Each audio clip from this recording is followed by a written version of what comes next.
Want to improve signal service on your iPhone? First, open Settings and tap Cellular, then tap Network Selection and turn off Automatic. After a moment, your phone will search for available carriers. Select your carrier manually to ensure you connect to the strongest network available. Next, swipe down to access Control Center and enable airplane mode. Wait a few seconds, then disable it to force your iPhone to reconnect to the nearest cell towers.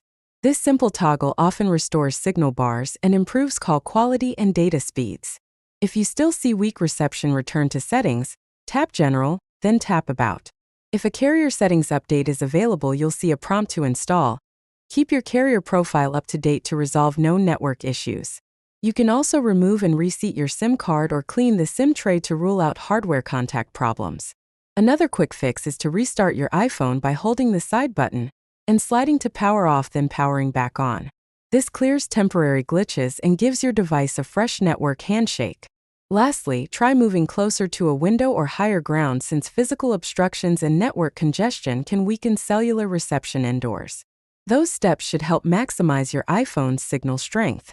If this helped you, please tap like, share your favorite signal boosting tip in the comments, and subscribe for more quick tutorials.